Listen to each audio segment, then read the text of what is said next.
It's the best part of LaunchBoom. I mean, even though you have all the amazing tools on setting it up, being able to work directly with the teachers and the consultants it's priceless.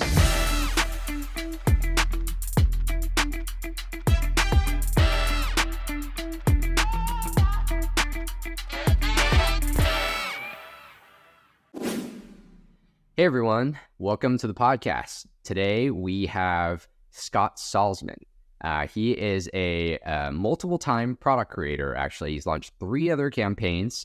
He's also a serial entrepreneur. He's previously owned, run, and sold a farm, as well as another product development business, and is a serial product inventor. So we're really, really fortunate to have him on the podcast to share his trials and tribulations. And welcome to the podcast, Scott. Thanks, Kevin. I appreciate you inviting me. Yeah, no, it's a pleasure to have you. So right before we start hitting recording, you said, yes, the 3 other campaigns was a preparation for this 4th one. And just for, people's reference, your 4th campaign right now is live on Kickstarter. We have 7 days left. It's raised $363,839 so far. In the first 24 hours, I'm seeing it's raised about $170,000 in the first 24 hours. Congratulations. And we'll see where it ends up in a week or so. But that's a huge feat. So tell me about what your product is and the other products that you've launched prior to this one. So the current campaign is Desk Nest Cat Bed. Desk Nest is a cat bed that will attach to your table or a desk so that when you're working and you're working at your desk and your cat wants to be near you, it doesn't lay on your keyboard, it doesn't get in your way, lay on your arms. It has a bed next to you and out of the way, and the bed elevates over your desk so it doesn't take up very much desk space. The footprint's just 4.5 inches, so it's really out of the way. It gives your cat a place where it wants to be next to you and up high, and it gives you back your desk, and you don't have to worry about cats getting into Zoom meetings, stepping on your keyboard, and things that cats do. I love that because I have 2 cats, Scott, and so not only are we aquarists, we both own aquariums and have aquariums our entire life, but I'm a cat owner as well. So I have 2 cats, and the cat, you're right, always comes into my Zoom meets and Google Meets. And like loves the blunts on my laptop, etc., and my microphone, etc. I had to close the door before we started this recording here because of that. They like to inspect and make sure everything's going according to their standards. That's right. How did you come up with the idea, and what were some of the other products that you had launched on Kickstarter before? So I came up with the idea for Desk Nest because of the need, because of the problem I've had with cats just getting in the way, trying to work, and them just laying right in between myself and my keyboard or on the keyboard. And I wanted a place for them to get out of the way. So that's how I came up, a place for them to be close to me. And it worked really well when I started building the first prototypes. They were in it right away. And it was a hit with the cats, so I knew it was going to be a hit with everybody else as well. The first product I launched on Kickstarter was called Groovy Glove, and it is a glove, a general cleaning glove. It was an offshoot of a previous invention of mine called Spotless Paw, dog paw cleaning glove. Spotless Paw is a glove to clean dirty dog paws before they come in the house. It hangs on your door handle, so in case they get wet and muddy, you put the glove on your hand, you dry off their paws and their fur so they don't track dirt, mud, and water into your house. Well, I created Groovy Glove. It'll do the same thing as Spotless Paw, but I wanted to market it as a general cleaning glove. It has a liner in it, which Spotless Paw does not. It's shaped a little bit differently. But Groovy Glove, what's really cool is you can clean delicate things with it because you can handle it rather than with a rag. The other cool feature of Groovy Glove is it has 6 fingers. So you can wear it on either hand, either side. If one side gets dirty, you can flip it over and use the other side. Yeah, for people just listening, Scott just flashed the product right in front of the camera. So yeah, check it out on YouTube if you guys are just listening. Scott just showed the products. So how much did those products raise? Groovy Glove, of the 4 products I launched, Groovy Glove did not get funded. I was a novice at Kickstarter. I think it was somewhere in the neighborhood of $3,000 to $4,000 I raised. But I went ahead and made it anyway because I thought it would be a really big hit. I still have hundreds of them in my garage. They're not selling it, but Spotless Paw is a huge seller. I think it's more because it's directed towards specifically towards dogs, and it's got a more targeted market. So that one raised about, I think, $3,000 to $4,000. I can't quite remember. The next product I raised was my first cat product on Kickstarter called the Perfect Cat Box. And the Perfect Cat Box is basically just a box for your cats to sleep in. It has a little cutout so they can rest their head in it and look around. And it was really kind of just a practice run for Desk Nest. But it replaces like a dirty, nasty Amazon or regular cardboard box that sits out. It's got a really nice print on it, and it looks nice. It was inexpensive, and that one raised just under $10,000 on Kickstarter. It had about 400 or so backers. Inexpensive product, and those are still selling today. They're really popular. It's a nice product. And then the third product I launched was called Air Meditator. It was a upgraded version of a product I had called Mobile Meditator. And Mobile Meditator, Air Meditator, it's an inflatable meditation cushion for traveling. So if people travel, they don't want to carry a really heavy, 3 or 4 pound cushion that takes up 3/4 of a suitcase. Air Meditator, it's inflatable. It folds up into like a 9-inch by 9-inch pouch. It's super comfortable. It's adjustable. And I think that one raised in the neighborhood of $8,000 on Kickstarter, and it was funded as well. And that was the most recent one I did before Desk Nest. How much did that one raise, the Air Meditator? I think in the $7,000 range. I can't remember exactly. I see. So what made that jump from, you think, from $6,000-$7,000 or $9,000-$10,000 from the Perfect Cat Box to what you have now? A couple things. The main thing is LaunchBoom. Being able to build up a huge mailing list before I launched, having a audience of people super excited about the launch, of Facebook VIP page with hundreds of people posting pictures of their cats on their desk, excitement. And so being able to build that list, and through the list, building up the Facebook page, that was a huge, huge thing. Working with the LaunchBoom team, learning how to run Facebook ads, which prior to LaunchBoom, I said the only reason I would ever, Facebook ads is like burning $100 bills, because I was never successful at it. But at least if I burn $100 bills, I get warm. But I really learned through the system at LaunchBoom how to run ads, how to maintain ads, and see what's working well and which ads aren't. And that's the big difference. And having the huge list, so that when I launched on day one, I raised $170,000 right off the bat. That was the biggest thing. And the other thing is, Desk Nest is really a fantastic product. It's got a broad audience. The timing is right for it, and it's a nice product. It's well made. It's beautiful. It looks even better in person, and it functions and does exactly what it's supposed to do. So the combination of LaunchBoom and having a product that has a bigger audience as well. So what was the size of the list that you had launched with, Scott? I had about 22,000 people on my list.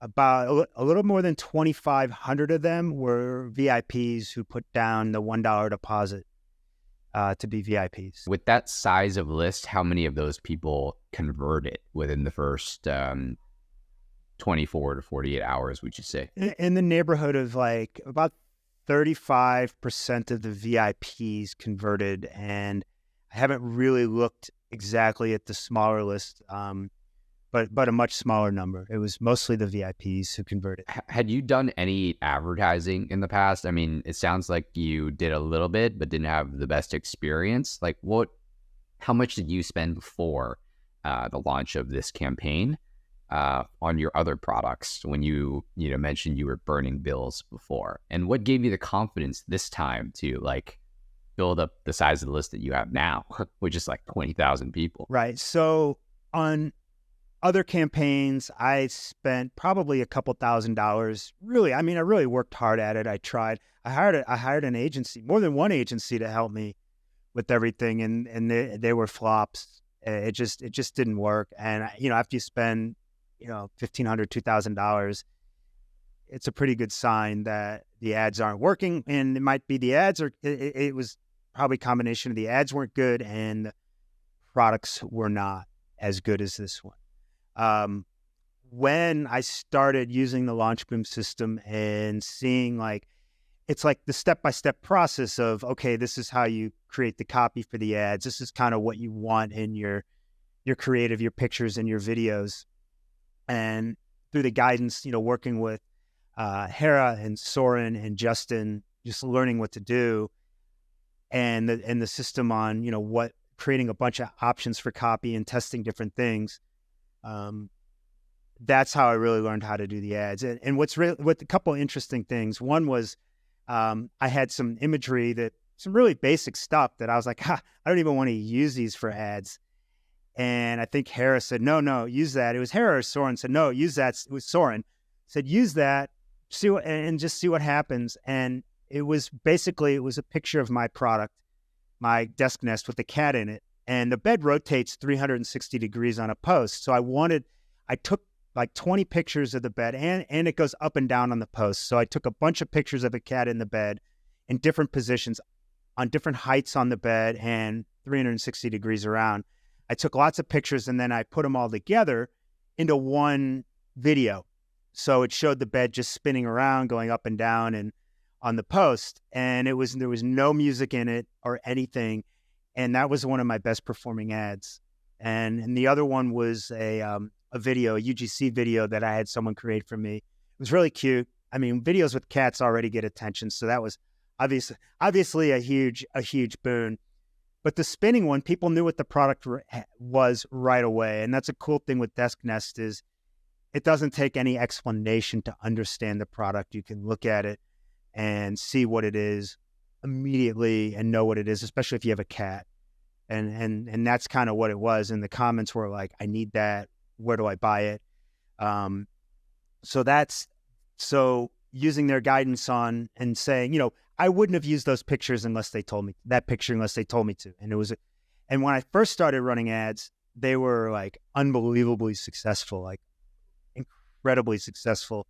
And then as time went on, I think I saturated the audience a bit and they started to not be as successful, but still well within the metrics that they needed to be. And what were those metrics that you saw in the beginning?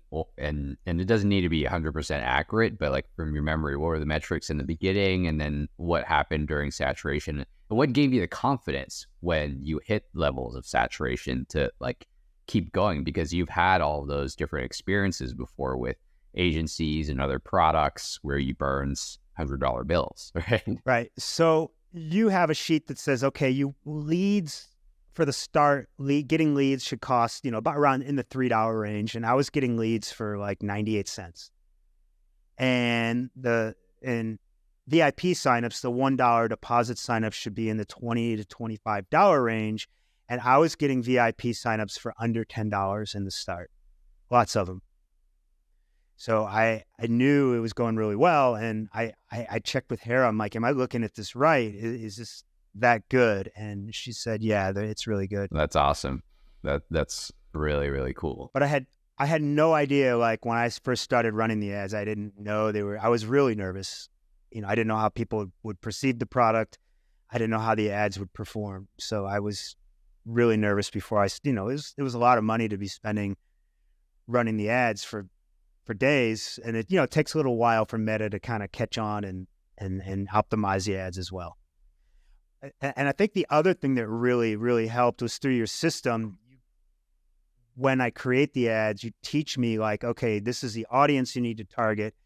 This is the audience you want to exclude. And there's just a lot of steps. It takes some time to create the ads, but it's just following, you have the videos that, okay, do this, click this button, unclick this button, choose this audience, and then you create the audiences and then you build the ads. So it was all in the audiences that you suggested that I target, and then the instructions on how to create the ads. And because creating Facebook ads, it's just, there's like hundreds of things to check and uncheck. And it's like brain damage trying to figure it out on your own because there's so many options to choose and what not to choose. And to do it on my own, it just gets overwhelming, and it's frustrating because you just don't know what to do, and you don't get guidance from Meta at all, and from Facebook at all on that. So having you guys having the office hours where I could just ask questions, and and just especially Justin gets hammered with my many questions I ask, but he's really patient, and they all have been.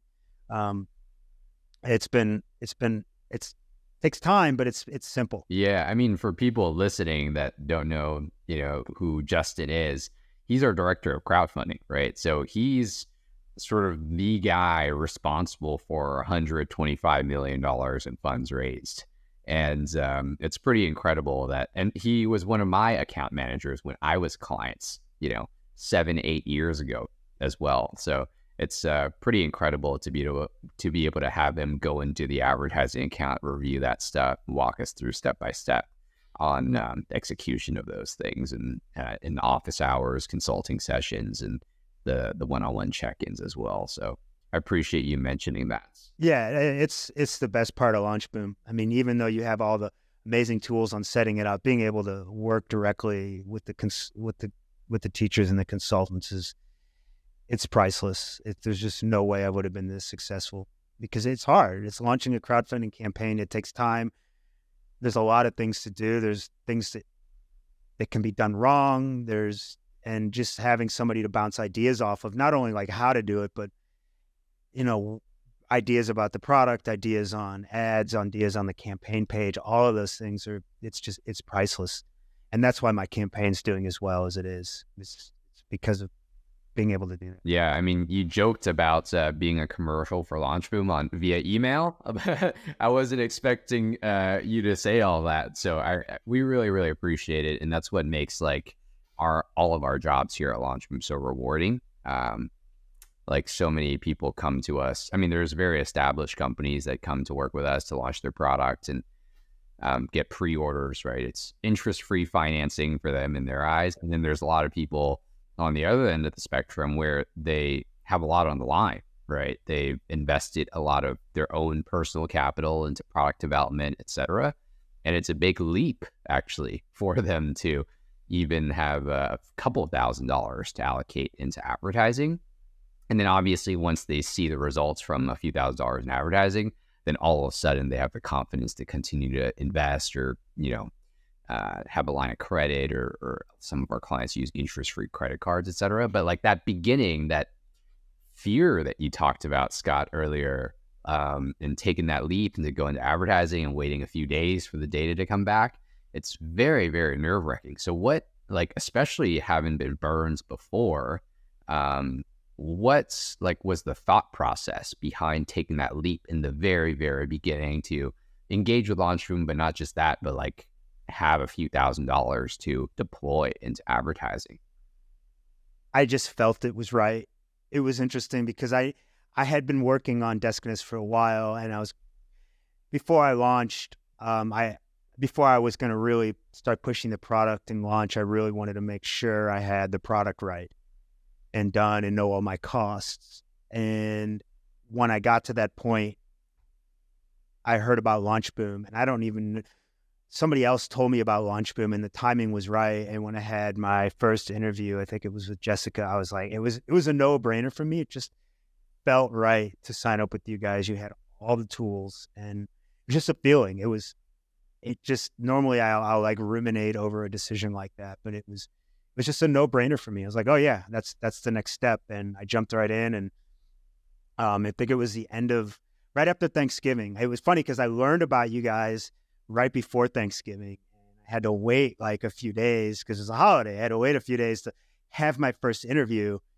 And it was I'm ready. Let's do this. And it was right after, it was end of November, beginning of December, I started working with you all. And then it took about a month or so to build the landing page. And then I get all the visual assets, getting photos and videos and things like that. And then I started running ads probably the second week of January. What would you say is the biggest mistake that you've made in this campaign or the 3 other campaigns that you launched in the past? Well, maybe with the Groovy Glove, probably making the gloves after the campaign failed. But those were mistakes. I didn't make any really big mistakes with those. They were a learning process. I mean, there were mistakes on, what I learned with those is when you launch a campaign and anybody else that's going to launch a campaign, when you go live, you get inundated with everybody that can promise to get a great return on your ad investment and things like that. So I learned that that's in the vast majority of the cases, that's a mistake. It was funny. I saw some post from Mark somewhere. There's so many companies called backer this or backer that or this backer or that backer. They're everywhere. And most of them, I wasted a lot of money on those. So that was mistakes from other campaigns. From this campaign, I haven't made any knock on wood. I haven't made any big mistakes. A small one I made was when I launched, I didn't set the end time to end at the end of the day. It's like ending at like 6:59 a.m. Mountain Time, which is a weird time for it to end. So I kind of lose like the last day. That was my mistake. I didn't set that right. I thought about that, but no. Oh, I guess one mistake I did make back to going to ads. I scaled them a little too fast. I started adding 20% a day every day, and then 20% on a $20 ad isn't a big deal, but when you start adding it got up, and it wasn't the spend, but I think it hurt. I know something hurt the ad performance. I kind of alluded to that earlier. They didn't perform as well, and I think that's because I scaled too fast. So whether it would have happened, because I scaled too fast and it hurt the ad performance, or I scaled too fast and I just reached my audience faster and that hurt the ad performance. I don't know. So it's just, it went from like $10 a lead for VIPs purchase to, $20, $22. Yeah. The weird thing about Facebook is they're not going to tell you, right? What the cause of that is. It's just going to happen. And then we have to backtrack to make our best guess and address that. So that's very, very interesting. I'm glad you highlighted that, and we can help some of our other clients avoid the same mistakes that we've made here. Thought of another one. Yes. And it's something that's always been helpful for me in the past was I sent out a press release. I spent about, $800 sending out a press release. And my other products in the past have always gotten really good PR, and I've been counting on that for this campaign, and it just hasn't happened. But Hera told me, it's not going to really help. And Justin said, it's not going to really help. And I didn't ignore him. I listened to him, but I did it anyway. I've gotten spam email from it. And it may help in the future. It could help with link building, but it hasn't led to any stories being written about Desk Nests. And that was a mistake. So. Well, I mean, at least it's out there, and maybe you'll get some coverage later. But that was my experience as well. I actually worked with probably 4 different PR agencies in addition to putting out press releases myself the 3 other times. And even when we did get coverage, like we never tracked any meaningful revenue from any of the PR efforts. So yeah, I mean, when people come to me and say, hey, Kevin, we're going to do this with PR and spend that money with PR, I'm like, whoa, hang on there. Like, chances that it's going to drive any meaningful trackable revenue to you is slim. And even if it does, you're not going to be able to replicate that. So it's not necessarily building a business for you, which, that's what we're really focused on, like not just to have successful crowdfunding campaign, but like understand your unit economics, understand how to target the right demographics, and things that scale beyond just a crowdfunding campaign to help you build your business. Right. The companies that reached out to you previously on your prior campaigns, what services did they offer you, and what did you sign up for? Like what didn't work? And were there like at least one that worked? Running ads for me, PR, both of them I hired, promised to be able to do that, to be able to, get traction with Facebook ads, get PR for me, find backers for me, reach to the Kickstarter community, and they really didn't. It was just a lot of promises, not even break even. But I learned, it is what it is. And I learned from the experience, and I still had, 2 of 3 successful campaigns before this. I mean, I sold a cardboard box.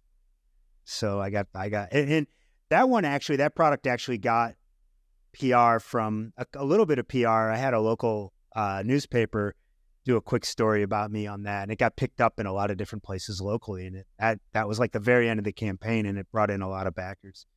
And even though it's a box, it's a nice product, and people like it. What are the services? We won't talk about the services that didn't work, but what are the services that did work for you? From the other companies? Yeah. One of them was for my very first campaign. It was, and they still exist, but they don't do what they used. They're not able to do what they do anymore. They're called Green Inbox. You ever heard of them? Yes, absolutely. So they had this really cool thing where like you had to create like a Yahoo email account, and they could download all the email addresses from your friends on Facebook. And then you could email your friends directly about your campaign. So when I launched Groovy Glove, I had all my friends' email addresses on Facebook, and those were like most of my backers were my friends. Right. And that they can't do that anymore. I don't like Facebook shut down the ability to do that. Understandably, I couldn't believe it was possible to begin with, but that worked. And I mean, and it was what worked was the experience of launching products on Kickstarter and working with the community and learning how Kickstarter works. And I have been, selling products for years. So I'm used to customer service and fulfillment. So those things have always been something I've known how to do. There was something that just came to my mind. I'll think of it later about another thing I learned from those campaigns, but I was talking and I forgot. So. All good. No, that's solid. That's super solid. Yeah, I mean, one of the things that worked best for me in my first, second campaigns before, I figured out advertising and hired LaunchBoom too was just my personal contacts through Gmail, right? Through email. I just downloaded all the contacts that I've ever had, and I sent them individual emails about the product that I'm launching. And I said, hey, this is where I know you from, and this is what I'm doing, and this is the product that's coming soon. If you could support it for even just $1, I'd greatly appreciate it. Or if it's not $1, go, just share this for me, right? It takes two seconds of your time, and I send them a message to share it. And people would be shocked in how far that goes, actually. Even with a few friends that will back your campaign for $1, because it still counts as a backer. Right. And, Kickstarter, Indiegogo, their algorithm will acknowledge that. And your campaign will certainly get a little bit more exposure than campaigns that don't do that, which, again, I think people would be shocked, like how many people don't do that as a whole. Now, I wouldn't expect that, to propel your campaign to tens of thousands of dollars of funds raised or hundreds of thousands of dollars. But a few $1,000s, like you did for your first couple campaigns, definitely very, very reasonable and feasible. So that's a great tip there, Scott. Yeah, and it doesn't cost anything. Yeah, except your time, right, to send personalized messages. But yeah, that's great. And so what would you say is the biggest challenge that you can foresee moving forward? Now, I mean, you have 7 days left from your campaign. You've done customer service and fulfillment in the past. So I would say you're already sort of an expert at that, right? But what would you foresee are the challenges, and what are your plans moving forward? So there's the one challenge is, as much of an expert as I am at fulfillment, in the past, my products have all been pretty light and small. They fit into an envelope, and they're easy to ship. With Desk Nest, I've designed the box so they're just straight from the factory. I can put a label on it and ship it out. But the issue I know, and I knew this going in, and it took a lot of time before I launched, is domestic shipping in the U.S. I've got it dialed in, but international shipping, I decided to open the campaign up to international orders, and that is going to be a big challenge because I really want to keep shipping costs low for everybody. So especially, it gets really expensive. The box weighs about 14 pounds. So it's the bed's made of metal and wood, so it's heavy. It's strong. I wanted it to be strong, so it's made of metal and wood, so it's heavy. It's expensive to ship. So I'm working. That's been an ongoing challenge since before I launched. Since while I've been working on it during the campaign, and it's going to be a challenge after the campaign to ship the international orders and keep the cost down for international customers. And I've got a few options I'm looking at, and if I get enough orders like to fill a container, I can ship a container to like the Netherlands, and then that'll cost a lot less to distribute the products to European customers. Have you spoken with any of our fulfillment partners yet on that, Scott? I have. I've talked to FlowShip. I've spoken to EasyShip, and one more. I can't remember their name offhand. So, and what the tough thing is like FlowShip will have really great rates to some places, and then EasyShip will have really great rates for some other places. I've got really great rates from FedEx to other places, and it just, they all had if somebody had all the best rates, it would be a lot easier, but it's like the best rates are split between 3 different options. Yeah. That was the case too when I was doing international fulfillments. I had 7,000 units. Split between 30 some countries. And I wish I had excluded. I mean, that was my second campaign, so you live and you learn. And I definitely learned to deal with that with my third, fourth, fifth, and seventh campaign. But I'm open to suggestions. Yeah, I'll put you in touch with a couple other contacts as well after this podcast that might be able to give you some insights that have helped me in the past as well. That would be great. Yeah. Yeah, and it might make sense actually for you to ship from your suppliers to Hong Kong, and then from Hong Kong directly out to the individual customers, except for the countries that can take full containers. Yep, that's one of the options I've been looking at as well. So. Perfect. Yeah, cool. Yeah, sounds like you're with it. Hopefully these contacts that we have could help point you in the right direction as well. They usually do. Thanks. Yeah, great. Absolutely. So I want to switch gears a little bit here. What would you say? I'm going to go into Scott the advisor, Scott the experienced consultant route. Like, what advice would you give to other product creators, like first-time product creators? So a huge thing of advice is to have your product dialed in before you launch. And what I mean by dialed in is have a final approved sample from the factory, not something that's like, oh, I'm close to that, it'll work, and also final pricing, like a commitment from the factory is this is what your product's going to be, and this is what it's going to cost you to make it. And then when you do that, you need to know what it's going to cost to get it from the factory to wherever you're going to fulfill from. Because what you don't want to do is launch on Kickstarter, raise money based on what you think the product is going to cost. And then when you go to manufacture, the product's going to cost 10, 20, 30% more to make it and ship it than you thought, because then you can lose money.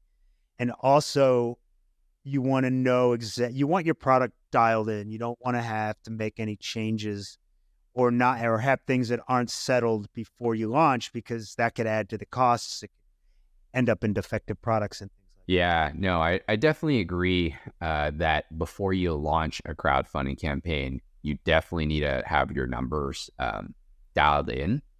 But I would challenge you just a little bit there, Scott, in terms of having the product ready. I think your experience is might be a little bit different from what most people experience. Like, you launched your advertisements and they worked right away. A lot of people, they launch their advertisements, and most of them, even the most successful ones, right, they land in like a gray area, I would say. Like, they're getting some dollar deposits, they're getting some email signups, but they're not getting it for $10, right? And it might be a little bit higher relative to their gross profit margin. That's typically where we would recommend our clients and people even who aren't our clients to say, hey, like, maybe you want to get started with doing a small amount of advertising, like a few $100 even, test and isolate some different variables, see what the price point you can sell it at, like show it at different price points, see what the conversion rates are, and then almost treat that portion like a little bit of a focus group to help you develop the pricing of your products. Maybe see like what colors they want, right? Things like that. And then as you iterate and get the prototype finalized, take those things into account in product development and with the manufacturer, and then lock those things in parallel with getting the costing down. And then only when you get the costing down and the prototype done, then do you scale past $1,000 to $2,000 in advertising spend. What are your thoughts about that strategy? Oh, I completely agree. And I've actually done some of that in my campaign through the ads, because the comments on the ads are, I'm not buying that bed in that color. I'm only buying it if it's white. So in the middle of my ad campaign, I go to the manufacturer who I'd already had make a lot of changes and said, can you make this in white? The day before I launched, the weekend before I launched, I got pictures of the white bed. So like the day before, I got the pictures up on the campaign and decided to offer it in white. So it was through my ads that I learned people wanted white. And to me, like, I wanted the product to look good, but I didn't think about how important that the styling of the product is. I was more focused on function. And what I learned in the ads is how important the styling is. I happen to have the styling dialed down after lots of other prototypes. Anyway, it just was part of the product already. And the other thing I learned is that I didn't add it as to the actual product, is people want heat, like the bed to be heated. Well, that would be way too much to include in the bed. But what I've been doing during the campaign and before the campaign is finding out how can I get a heating pad made for the bed. So it's not ready yet, but I'm getting samples soon. So I'll do that as an add-on in my pledge manager before I get ready to ship. And when I get ready to charge for shipping, what I learned is, okay, well, let's add a heating pad to it as well. And people also said, because the bed's made of wood, they want the edge of it to have a pad. So I'm working on that as well. And that's what I learned. I mean, I didn't change the heart of the product, but it's something I've learned that I've been able to incorporate with add-ons.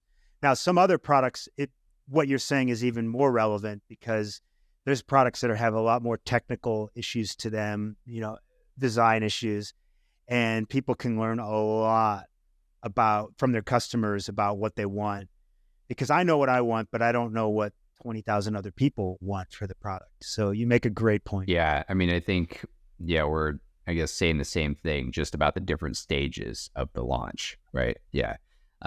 Before you take people's money, know your cost to manufacture the product. But exactly. Yeah. Months before you take the full price for the product, use that dollar deposit as like the positive indicator, right? And then you can iterate along the way and with your customers and build that community with a relatively smaller budget. What I tell people too, Scott, is like, a lot of people focus on, especially first-time product creators, and I did this myself. I made this mistake myself. They focus on the cost to make the product, cost to make the product, cost to make the product. Well, that's great and important, don't get me wrong, but the cost to sell the product and to advertise and distribute the products is equally as important for the business. And people tend to, only after they figure everything else out, then, okay, I'll deal with that later, right? Kind of thing. But it's of our opinion that it's at least a 60-40, 60% product costs, importance, 40% distribution, advertising, sales costs importance, right? Right. Without either of those, you don't have a business. Well, exactly. And so you have to ship a container, and then you have to maybe pay import duties.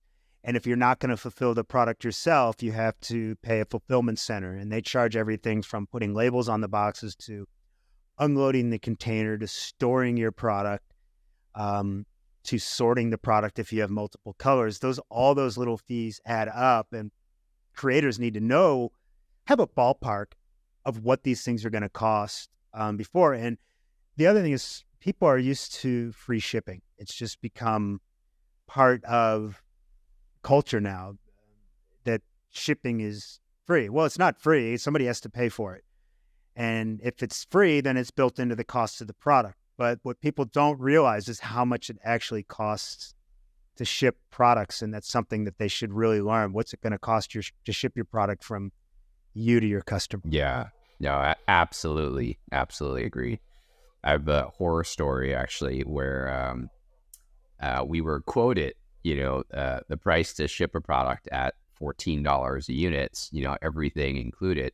And then for a host of reasons, the fulfillment center lost their discount accounts and all of that stuff because they were behind on their other bills with other customers. And so they lost the account, and all of a sudden it went up to like $28, and that impacted us and made our lives very, very hard. So definitely like nailing those things down again before you take that full price pre-order is very, very, very important to have. Right. And there's other variables you can't control, like how much, shipping containers cost, that those prices fluctuate a lot. Yeah. Do you know what the current price is? I know 2 years ago or a year and a half ago, it got up to $18,000 a container, right? And right. It's now like in the $2,500 range. Actually, it's higher than that, and it's about $2,500, but it was like $500 less like a few weeks ago. Wow. Or $1,000 less a few weeks ago. It fluctuates due to political conditions. To like $18,000 was because of COVID, and there were just a shortage of containers and shipping vessels. To the ports go on strike and the workers go on strike, so you either have to go to another port or your boat sits out in the ocean, or they have to hire. It just, anything can happen with shipping. Yeah, I feel like as consumers and even like backers, they very rarely think about all of those different variables, right? They just go, well, I go into the store, I go on Amazon, and I just buy this, and it shows up. It's a beautiful package. It fits perfectly into the wall plug. And after like making the products for me for the first time, I started like marveling at like how well everything works right out of the box, and how I could just pick up everything. I just became a lot more grateful for everything that I had, actually. Right. Yeah, a lot of work goes into creating products. It takes time, especially something original and unique that somebody else hasn't done. It takes cooperation between, the person creating the product and the factory doing the work.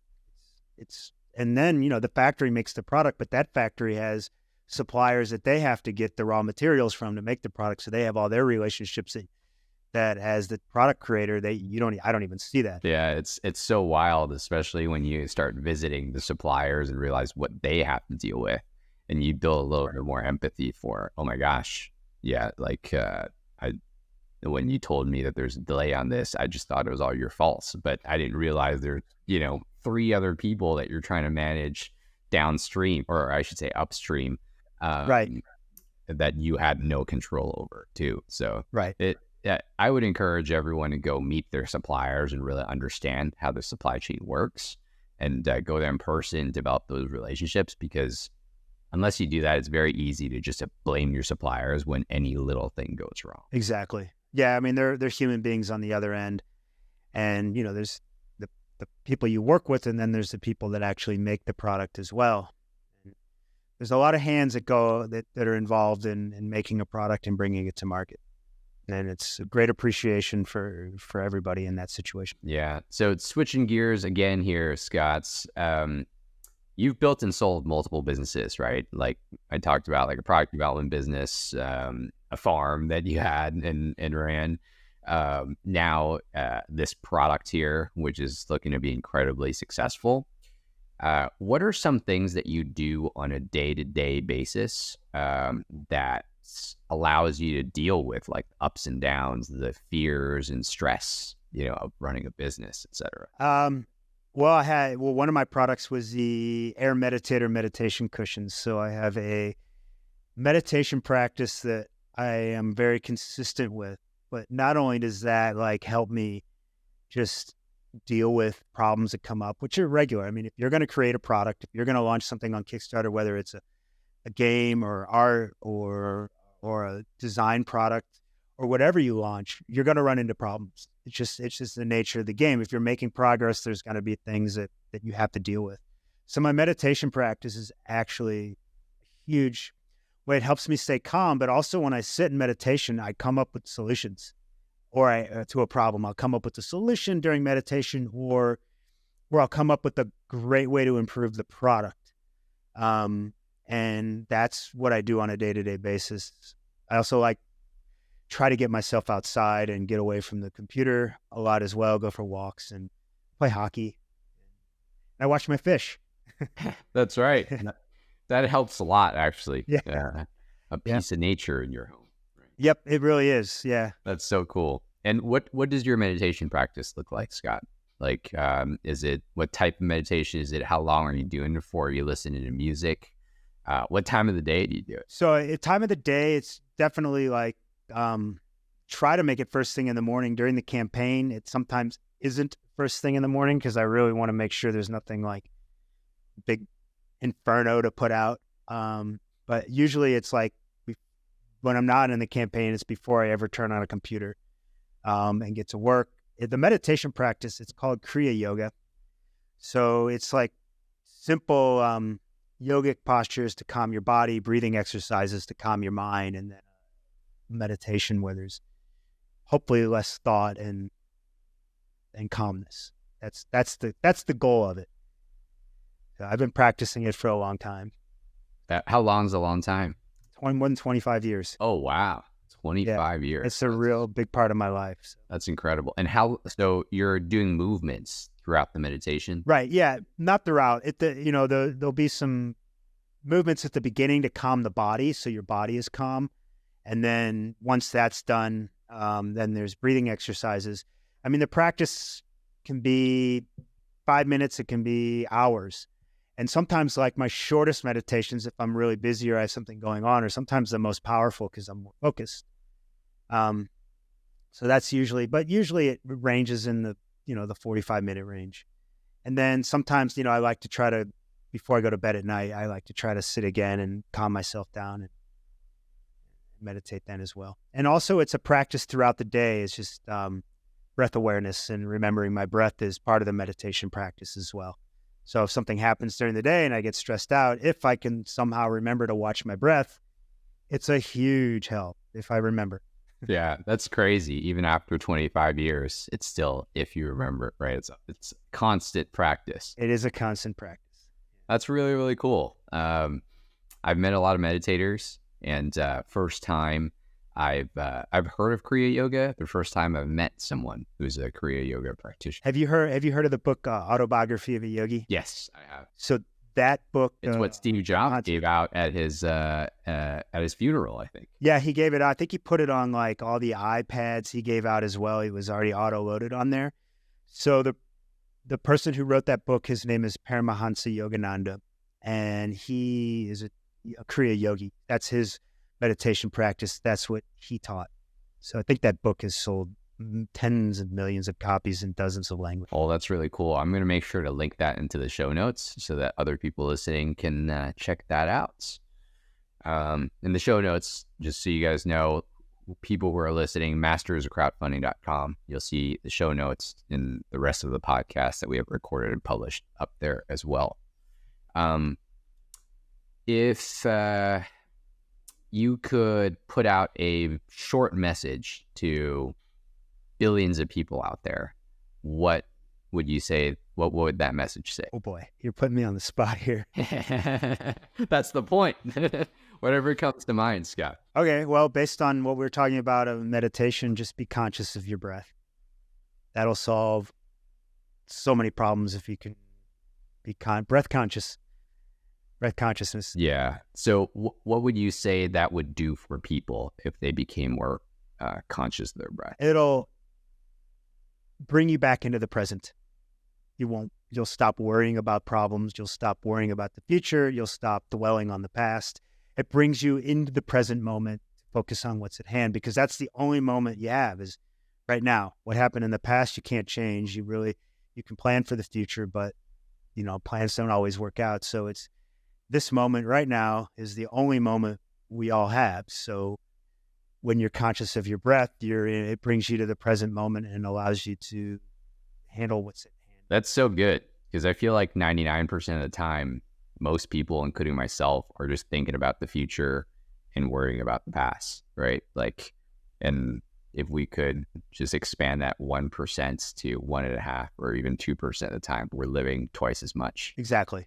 And that's what kind of meditation does, is it helps you practice being able to do that more. So you mentioned Autobiography of a Yogi. What is another book or movie, even documentary, YouTube video, piece of content that you would recommend for people listening to listen to or watch? The book I was thinking of, it's Napoleon Hill, Think and Grow Rich. Okay.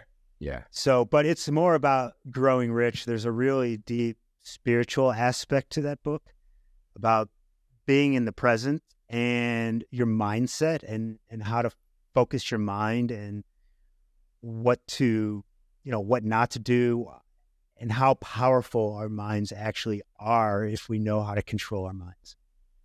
And while it's like, it is simple, it's not easy, if that makes sense. Yep. It's a simple practice, but it's not easy because it just takes constant awareness. And if you can just do a little better every day, then the practice really works. And I find that what he talks about in his book, even though it was written decades ago, it's still relevant to today. Yeah, I that is a book that I revisit. At least I used to revisit at least once a quarter. I'll read a chapter here and there. I actually haven't touched it for over a year, so this is a good reminder to revisit that. And he's got another one too that I really, really love. I think it was I'll find it and I'll post it in the links, but I think it's the 36 Laws or something like that. I'll post it. I'm not good with names and titles, but I will post it in the links, and I will find it and share with you after the podcast as well, just to make editing a little bit easier. That's fantastic. I feel like we could talk forever, Scott, honestly, but is there anything else that you want to leave with the listeners, the audience, other product creators out there that is seeking wisdom and guidance? Lots of people have ideas for products. As an inventor, and people that know me for inventing for the last 20 years and being successful at it, lots of people have ideas, but very, very few people actually act on them. Kickstarter gives you a way to do that. LaunchBoom gives you the tools to be successful on Kickstarter. But one of the problems I've even had as an inventor, and most inventors have, aside from financing, which, it costs money. You do have to be able to, you do need money to run ads and to launch a product and to develop a product. But one of the hardest things that people run into, and I have, is sourcing your product, finding a place to get it made. And you guys have a great tool called SourceBoom. I know this, I wasn't prompted to say this, but it's a huge tool to help people find a reliable manufacturer to be able to make your product.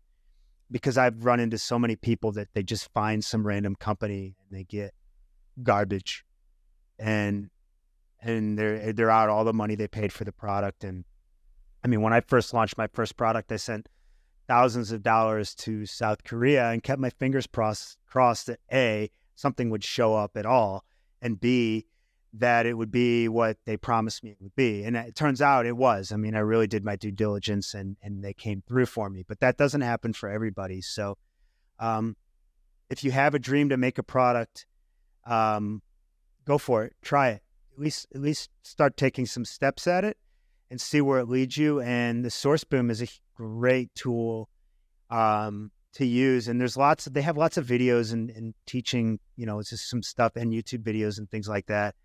And I've taken part in some podcasts, but through